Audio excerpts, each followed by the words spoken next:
Bonjour chères auditrices, chers auditeurs, nous voici pour un nouvel épisode de L'humain derrière l'étiquette. Aujourd'hui je suis avec Anne. Bonjour Anne. Bonjour Sidonie. Comment vas-tu ? Elle va bien, merci. Super. Alors Anne, est-ce que en quelques mots tu peux te présenter s'il te plaît en tant qu'être humain ? Alors, Anne Tomaszowski, Alors Tomaszowski, Ouais. c'est ça, Tomaszowski. Je vais te poser des questions sur l'origine de ça après je pense. Ok. J'ai 46 ans. Je suis lorraine et j'ai vécu plus de 20 ans à Strasbourg. D'accord. Et je suis arrivée à Caen fin 2019, un peu avant le confinement. Ok. Voilà. Le bon moment. Le bon moment. Je suis venue à Caen pour j'ai envie de dire pour l'amour, parce que c'est vraiment beau. ça. Le monsieur Tomaszowski ? Non, ça c'est mon nom. C'est ton nom à toi ? Ouais, mais c'est pas lorrain ça ? Alors c'est d'origine polonaise. D'accord, Ouais. ok, t'as des origines polonaises. Ouais, mes grands-parents, du côté de mon père. Ok. Et tu parles polonais ? Je peux te chanter des petites chansons en français. Oh oui. Ok. Mais je pense que c'est vraiment du phonétique, tu vois. D'accord, ok. Donc non, je parle pas polonais. Ça c'est un peu un regret, tu vois. Je pense que petite, je sais qu'avec ma sœur, on avait envie d'apprendre et mon père nous disait non mais apprenez d'abord l'allemand et l'anglais et après vous verrez quoi. Sauf que l'après il est pas venu quoi. Et puis là t'as un peu la flamme maintenant peut-être. Ouais, et puis en plus si j'ai bien compris c'est quand même assez complexe. Hein. Je suis pas sûre. Ouais, je pense que c'est plus dur que d'apprendre l'anglais. Ça, voilà. C'est clair. Ouais. Donc voilà, c'est un petit regret, mais après il y a rien de définitif. Hein. Oui. Après tu peux aller faire un petit voyage là-bas. Je sais pas. Ça va peut-être te motiver à. Ouais, on a déjà pas mal. Visiter une période la Pologne. D'accord. Je pense que mon papa avait envie de revenir sur ses origines. Ok. Et donc il y a une période où on faisait pas mal de voyages dans l'Est. Ok. Et toi tu te sens, est-ce que tu te sens une partie polonaise ou tu te sens française en fait ? Ou lorraine peut-être. Polonaise, non, je saurais même pas te dire ce que ça pourrait impliquer. Ouais. T'as vécu la culture polonaise à la maison du coup avec ton père ? Non. Il y avait des plats, par contre, quand on allait déjeuner chez ma grand-mère, cool. Avec du pavot ou ok. des choses, des trucs vraiment que je sais qu'à l'époque j'avais du mal à manger, et puis des tripes, tu vois. Ah oui, des tripes à la polonaise du coup. À la sauce tomate, enfin tu vois. Ok. Je pensais que c'était que Canet. C'est peut-être ça le lien entre la Pologne et Caen, c'est les tripes. En fait, t'es venu à Caen parce qu'il y avait un lien avec la Pologne. Oui, c'est maintenant que je le vois. Mais non. Okay. Et puis du coup, de l'Est, enfin, tu vois, forcément. Parce que je pense qu'il y en a quand même beaucoup de traditions. Enfin, je m'en rends compte surtout en étant ici, à Caen. Mon compagnon, il est breton. Ok. Donc, on n'a pas forcément les mêmes réflexes. Tu veux dire qu'il y a une barrière culturelle entre vous ? Non, je dirais pas ça. C'est marrant parce que j'exagère avec le mot barrière culturelle, mais il y a ok. Tu vois, il y a des choses que nous on fait. Nous on fête les fêtes. Tu vois. Alors il y a pas des grosses fêtes, hein, mais c'est juste se souhaiter une bonne fête. Ouais. Tu fais ça la veille ou le jour même ? Alors on fait le jour même, mais je sais qu'il y avait une amie de ma mère, elle faisait ça la veille. Ok. Parce que moi j'ai appris à faire ça aussi, mais alors je sais pas du coup d'où ça vient parce que je pensais que c'était partout en France, mais là tu me fais douter. Ok. Et puis après on a vraiment des fêtes, je pense un peu, surtout de fin d'année. Ok. Tu vois, la Saint-Nicolas. Ah oui. Et surtout, je me suis rendu compte ici qu'il y a quand même beaucoup de choses, beaucoup de fêtes qui sont quand même liées à la bouffe. On aime bien manger. Oui, c'est vrai. Ouais. Donc, voilà. Ok. Et donc, du coup, on s'est un peu égaré, mais c'était passionnant. Merci pour ça. Donc, tu as commencé en disant que tu es arrivée sur Caen donc en 2019. Ouais. Donc, avant 2019, en fait, qu'est-ce que tu fais déjà dans la vie ? Qu'est-ce que tu faisais avant ? Raconte. Alors, je suis conseillère en images. On peut me retrouver sous le nom Enquête de style. Ouais. Et ce qui m'a amenée à faire du conseil en images, c'est un parcours de pas mal d'années, on va dire. avant quelque part d'oser franchir le pas, quoi. Le pas de l'entrepreneuriat ou du domaine Du domaine plus, parce que... alors moi, j'ai fait des études d'histoire de l'art et de droit. Ok.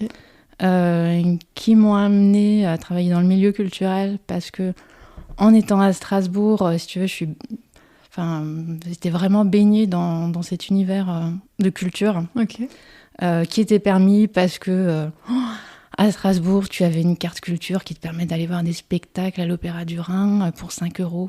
Ah oui, c'est pas des comme tarifs, ça ici. Voilà. Donc vraiment une ouverture qu'on avait déjà avec mes parents, mais alors qui s'est multipliée par 10, je vais dire. T'as toujours aimé l'art, en fait. L'art et l'histoire, la culture, tout ça, t'as toujours aimé ce genre de domaine. Ouais, je crois qu'il y a quelque chose de complètement dépaysant. Et puis, c'est une sorte de voyage, je pense, à chaque fois. Ouais. C'est quoi ce qui t'attire le plus? C'était plus la peinture? C'était plus... à Strasbourg, j'étais vraiment à fond dans les spectacles vivants. Ok. Donc, j'ai commencé... je suis retournée à l'opéra à Strasbourg. Et puis après, à Strasbourg, tu as tellement d'offres que tu vas découvrir la danse contemporaine, mais la danse contemporaine sous différentes formes. Ouais. Le cirque aussi, le cirque actuel. Et puis, tu as des scènes de musique actuelle. Donc, des concerts à gogo, des festivals. Quand tu dis retourner à l'opéra, là, pourquoi retourner à l'opéra? Retourner parce qu'avec le CE de l'entreprise de ma maman, on avait la chance de pouvoir aller à l'opéra à Metz et Nancy. D'accord. Régulièrement. Donc, quand tu étais petite? Quand j'étais petite, ouais. Okay. Et j'adorais. Ah oui, t'es vraiment plongée dedans dès petite et tu aimais déjà ça, en fait? Ouais, j'aimais. Alors, aussi bien, tu vois, les décors, les costumes. Tu regardais tout? Ouais, et puis c'était une époque encore, je pense, où les gens s'habillaient beaucoup. Ah oui. Moi, j'ai des souvenirs de femmes en fourrure. Alors, aujourd'hui, ça passerait plus, mais de femmes en fourrure qui allaient à l'opéra, tu vois. Ouais, ok. Donc oui, toi, en fait, tu aimais regarder le détail aussi, quoi. Pas juste l'image dans son ensemble, tu aimais le beau et ce qui était tout dans le détail. Ah bah ouais, le spectacle était partout, quoi. Ok. C'est un peu ce que tu fais encore dans ton métier, non? Aujourd'hui? Ouais, je pense que j'ai une sensibilité au beau, ou en tout cas à ce que moi je vais trouver beau. Ouais. C'est assez... et c'est très large, hein. Ça va être aussi bien la nature qu'un tableau, qu'un vêtement, un imprimé, une coupe de cheveux. Tu vois. D'accord. Et aujourd'hui, tu prends encore le temps d'aller justement à des spectacles dans la nature, ou aller admirer le beau, prendre du temps pour aller voir du beau? Tu le fais? La nature, ouais. Parce que la Normandie est quand même trop belle. Ouais. Carrément. Mais c'est vrai, hein, que tu ailles à la mer ou à la campagne, c'est magnifique partout. L'architecture aussi hyper jolie. C'est là aussi tu vois toute la différence entre l'est et l'ouest. Ok. Et spectacle beaucoup moins. Beaucoup moins. Concert un petit peu plus. Exposition quand je peux. Mais c'est vrai que alors soit je n'ai pas les infos, soit je ne sais pas, mais en tout cas il y avait une richesse culturelle à Strasbourg que j'avoue je retrouve pas pour le moment à Caen. Pardon pour le milieu. Après c'est vrai que en plus t'arrives en 2019, ma pauvre, là je pense que c'était pas le bon timing pour les sorties, quoi. Non, du tout. Non. Donc on s'est encore égaré complètement. Mais c'est très très intéressant. Donc du coup, tu étais à Strasbourg, tu aimais bien tout ce qui était artistique, etc. Tu en as fait tes études. Oui. Et ensuite, que s'est-il passé? Eh bien, j'ai travaillé dans le milieu culturel pendant plusieurs années. À Strasbourg? À Strasbourg, enfin à Colmar, mais voilà. Dans la région là-bas? Ouais. Et puis au bout de plusieurs années, j'ai eu envie de voir ailleurs un peu. Ouais. Et puis j'ai travaillé pour les universités de Strasbourg un temps. Tu faisais quoi dans les universités? L'organisation, j'étais, comment on appelait ça, coordinatrice d'un événement, d'un salon d'orientation. Voilà. Ok. Et je comprends pas trop ce que c'est. En fait, je suis en train de réfléchir. Tu faisais quoi? C'était un salon destiné aux lycéens. Ouais. Pour repérer tout type de formation qu'ils pouvaient faire après le bac. Ok, donc vraiment rien à voir pour le coup avec la culture, l'art et tout ça? Rien à voir. On était dans l'événementiel. Du coup, en plus, on n'était plus du tout dans l'associatif, mais je travaillais donc pour les universités. Et ça t'a plu? Oui, alors j'ai beaucoup aimé d'un coup me retrouver entourée avec une équipe. Ah oui? Parce que alors j'adorais aussi... Enfin, si tu veux, j'ai tout aimé, mais chaque expérience était hyper différente. Dans le milieu associatif, c'était vraiment de l'autonomie. C'était une association qui fonctionnait avec des bénévoles. Tu parles de quelle association, là, pour le coup? À Colmar. Ok. Tu vois, et, une association de culturelle. Ok. Ah oui, donc c'était avant. Ouais. Oui, ok, ça y est, je viens de comprendre. Tu étais dans cette association à Colmar, ensuite tu es arrivée à l'université. Voilà. Et donc là, tu as vu que c'était cool de travailler en équipe. Oui, ouais. Et puis voilà, c'était un autre projet au niveau régional. Et ouais, non, c'était une belle expérience. Mais je sentais que voilà, j'avais envie aussi d'autres choses. Ouais, t'avais fait le tour, quoi. Et j'avais envie d'un projet pro, perso. Ok. Et il y avait forcément ce truc de la mode qui était déjà là, mais je ne savais pas vers quoi encore aller. Alors quand tu dis qu'il était déjà là, c'est-à-dire que tu as toujours aimé la mode? Ouais. Okay. Non, parce que tu sais qu'on a parlé de l'art, on a parlé du beau et tout ça, mais c'est vrai que j'ai pas pensé à te demander depuis quand tu aimes la mode, en fait. Ouais. Non, mais depuis petite, c'est marrant parce que j'ai retrouvé des cahiers de collège, lycée. Les couvertures, tu sais, j'avais découpé des pages de publicité. C'était un cahier de sciences physiques, mais j'avais une pub. Ok. D'une robe que t'aimais bien ou d'un maquillage, un truc? D'une marque, en plus. Okay. À l'époque, c'était hyper kitsch. Enfin, je trouve, maintenant, tu regardes, c'était très bling-bling. Ouais. Mais les couleurs étaient pastel, il y avait quelque chose d'assez joli. Mais voilà, donc il y avait déjà de la mode. Ouais. Et puis, j'avais des pubs, effectivement, un peu partout dans ma chambre. D'accord. Et tu faisais déjà attention, du coup, à comment tu t'habillais, tout ça? Après, je pense que... j'aimais bien les vêtements. Je pense que les couleurs... Est-ce que je faisais attention? Je sais pas. Enfin, en tout cas, je pense que je savais déjà ce que j'aimais, puisque j'aimais pas. Ouais, d'accord. Et peu importe, tu vois, ce qui était à la mode ou pas. On était... Enfin, vraiment, quand j'y repense, je pense que c'est une espèce d'ovni, tu vois, très coloré dans la cour d'école. Toi? Oui. Ok. Parce que tu choisissais des couleurs qui se voyaient de loin? Mais parce que c'était une période où... alors, c'est pas que je les choisissais parce qu'elles se voyaient de loin, mais c'est parce que c'était effectivement très coloré. Ça te plaisait et c'est comme comme ça me plaisait. Quoi. Et tu te posais pas de questions? Ah bah non. C'était des fois, on me disait... Oh, mais ça me... En gros, je me souviens d'un copain un jour qui me dit « Mais là, aujourd'hui, en fait, en te regardant, ça me choque de te voir. » T'étais trop lumineuse. Ok.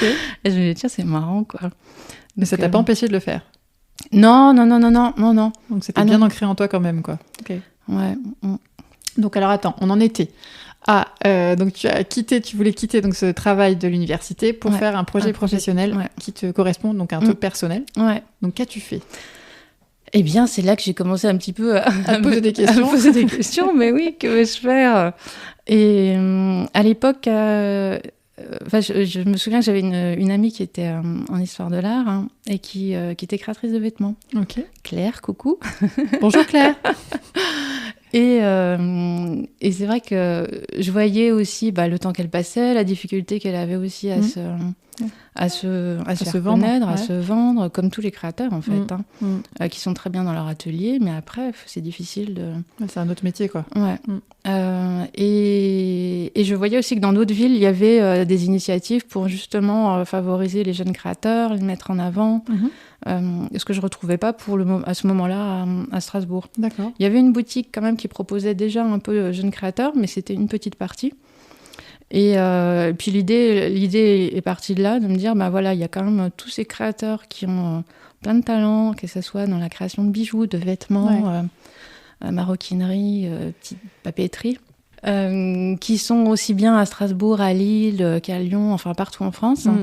Et du coup, j'ai commencé par organiser des boutiques éphémères pour que ces gens-là aient la possibilité de se montrer, en fait.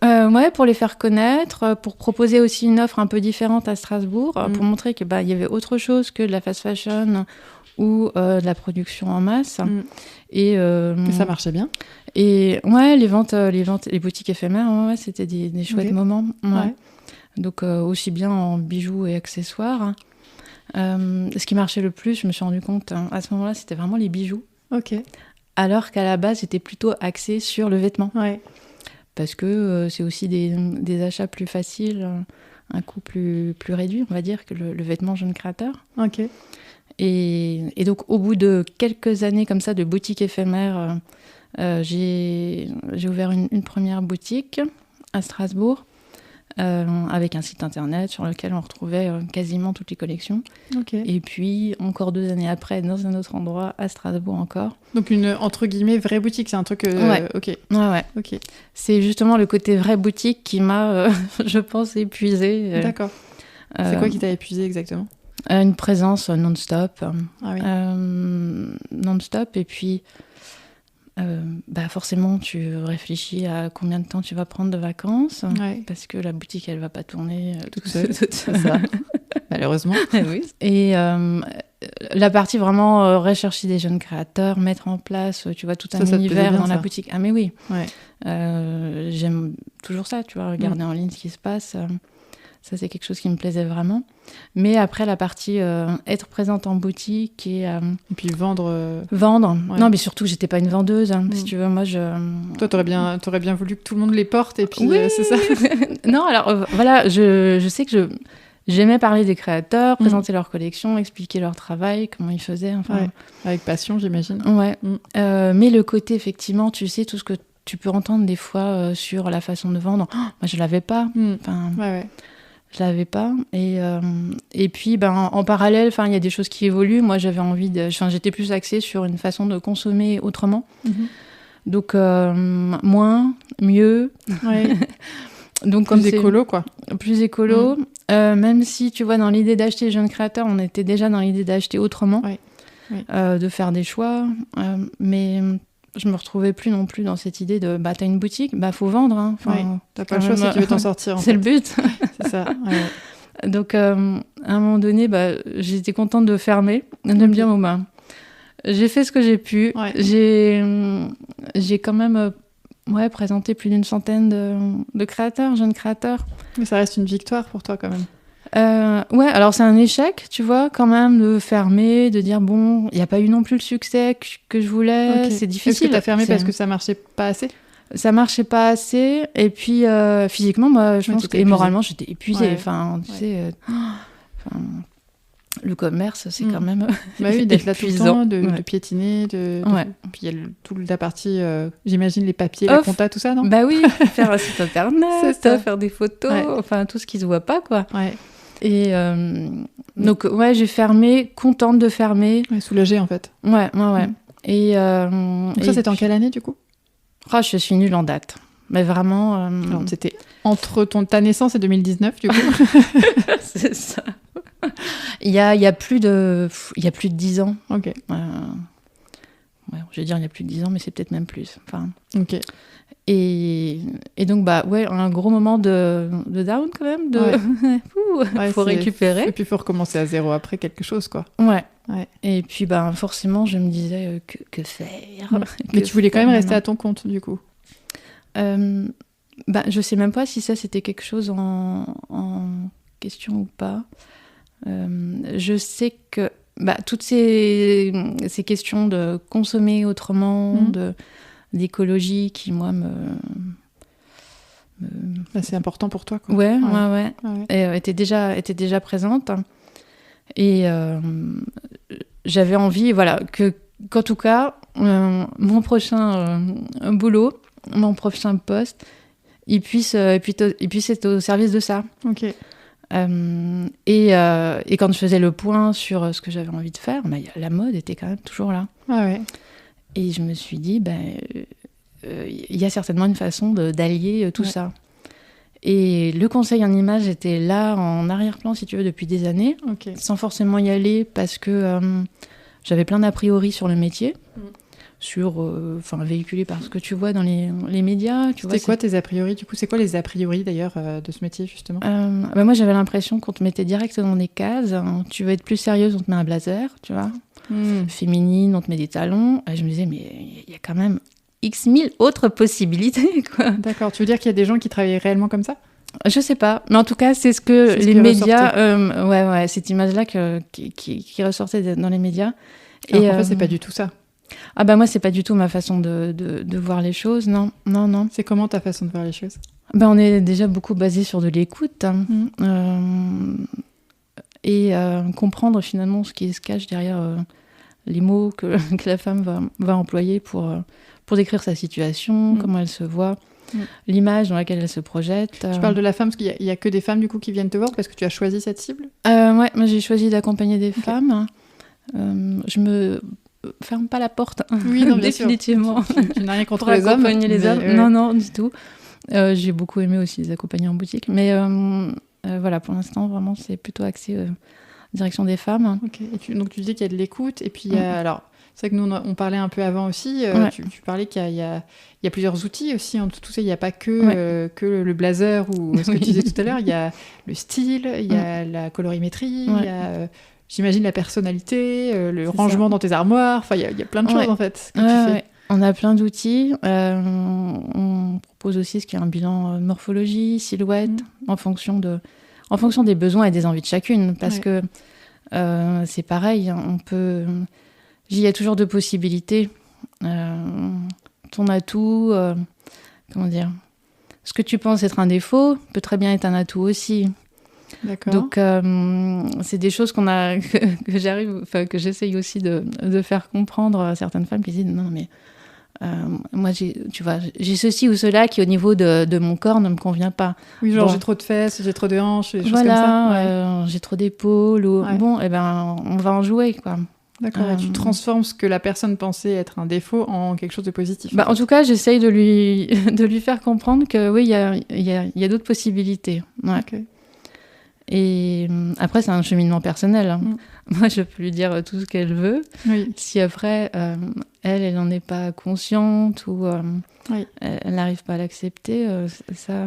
J'allais justement te demander, parce que tes suivis, les suivis que tu proposes, enfin, je dis suivis, mais je sais pas, t'appelles ça des accompagnements, je sais pas trop comment... des accompagnements. C'est assez long, en fait, parce qu'il y a un cheminement en même temps. C'est un peu du développement personnel, quelque part. Ah, je pense qu'à chaque fois, il y a du développement personnel, ouais.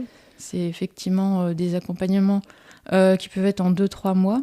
Ça dépend du temps, la disponibilité aussi de chacune. Ouais. Puis il y a des étapes, j'imagine. Et puis il y a des étapes, ouais. Moi, je leur propose pas tout de suite de se lancer comme ça dans le bain. Donc, je leur propose des petits exercices avant. Et puis oui, il y a des petits exercices justement tout au long du cheminement. Qu'elles font ou qu'elles font pas, ça c'est en fonction de chacune. Pour trouver leur style, pour des exercices pour quoi en fait ? Alors, par exemple, oui, effectivement, quand on va être axé sur le style, des exercices de mise en pratique avec ce qu'elles ont déjà dans leur dressing, parce que l'idée, c'est pas forcément d'acheter. Okay. Elles ont peut-être déjà plein de choses, mais elles n'arrivent pas à associer ou à comprendre finalement que ce qu'elles pensent être un style complètement disparate, c'est peut-être justement... différent de ce qui se fait dans les magazines, quoi. Aussi, ouais. Qu'on a toutes ses envies, son style, et puis que l'une ne va pas être copiée sur l'autre. Et donc, moi, il y a une façon de... Enfin, moi, j'ai envie de les accompagner en leur disant, voilà, avec ce que vous avez déjà, vous pouvez mettre en pratique, tester, essayer, voir ce qui vous plaît, ce qui ne vous plaît pas.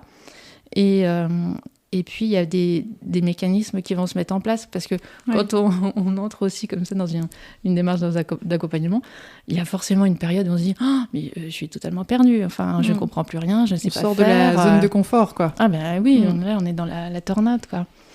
Et donc, petit à petit, c'est par des petits changements... des petites touches. Voilà, que... elles assimilent, je pense, ou elles comprennent. Oui, ça va en profondeur, en fait, ça s'ancre peut-être en elles. Ouais, je pense que quand tu as toujours eu des habitudes, forcément, si tu as toujours été en noir ou en marine, et que tu as justement envie d'autre chose, de couleurs, ou de tenter d'autres formes de vêtements, c'est un exercice de se réapproprier d'autres couleurs, de savoir comment les associer. Puis d'oser se voir dans le miroir avec finalement des couleurs qui nous rendent moins discrètes aussi. Il y a ça aussi qui ne peut pas être simple. Bah oui, c'est ça. Et du coup, j'ai retenu aussi dans ce que tu dis que tu dis on n'est pas obligé de racheter plein de trucs, en fait. C'est ton côté... Est-ce que c'est ton côté écolo aussi qui... Est-ce que tu arrives à pratiquer ton côté écolo, justement, dans ton métier ? Dans mon métier, Est-ce que, parce que là, tu parlais de ce truc-là, mais je t'ai vu sur les réseaux montrer des magasins de seconde main et en montrant que des tenues très stylées que tu portes. Ouais, ça fait partie de ce que tu fais. Oui. Alors, c'est vrai que ça fait partie des questions de départ aussi, un petit peu comprendre le fonctionnement de chacune, leurs habitudes d'achat. Si elles ont aussi... chacune peut avoir des valeurs différentes. Pour certaines, ça va être effectivement l'écologie. D'autres qui vont éviter tout ce qui est le cuir.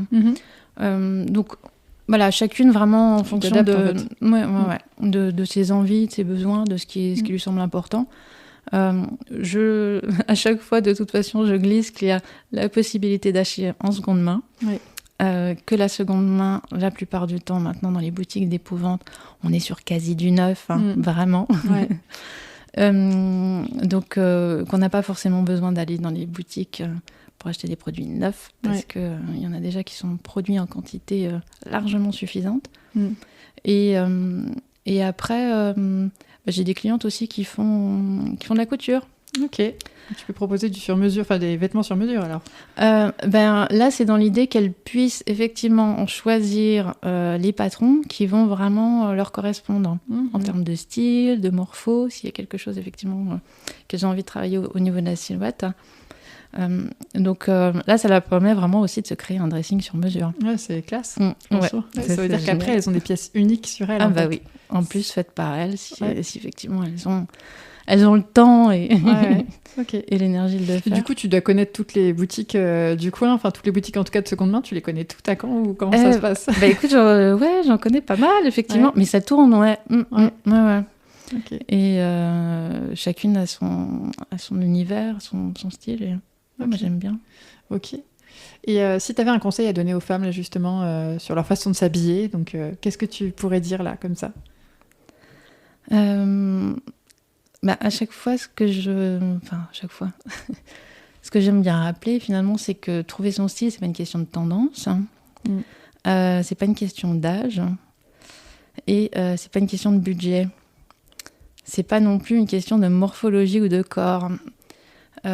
Parce que, comme on le disait, en seconde main, on peut trouver vraiment largement de quoi faire, donc à prix réduit ou plus abordable. Le style, c'est vraiment pas une question de corps, parce que vraiment... On peut trouver de tout, en fait. Oui, ouais. Il faut juste savoir accorder le vêtement avec le corps, quoi. Oui, et puis il y en a qui s'en moquent et qui sont très bien comme ça. Et donc, ça, c'est vraiment une chose à se mettre en tête.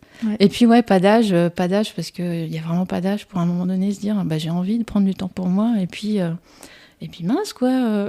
Je me retrouve plus du tout dans ces vêtements qui m'allaient peut-être il y a 5 ou 10 ans, mais aujourd'hui, j'ai évolué, quoi. Donc, surtout que des fois, il y a des femmes qui se mettent à faire du développement personnel et à avoir des gros changements de vie à la cinquantaine. Donc à ce moment-là, j'imagine que... c'est vrai que moi, j'ai pas fait gaffe à ça parce que c'est pas mon domaine, mais j'imagine qu'elle change de façon de s'habiller à ce moment-là aussi, en fait, parce que ça va ensemble. Oui, j'ai une cliente qui me disait... je fais ma crise de la préménopause. Non, de la ménopause. Elle avait envie de changement, de revoir autrement son corps, d'une nouvelle féminité, Donc non, vraiment, il y a pas d'âge et je veux dire, il y a pas de barrière à se mettre. Ok, merci beaucoup pour ces partages, Anne, c'était vraiment super chouette. Merci. Cette belle vision du vêtement et du style et tout ça. Merci beaucoup, à bientôt. À bientôt.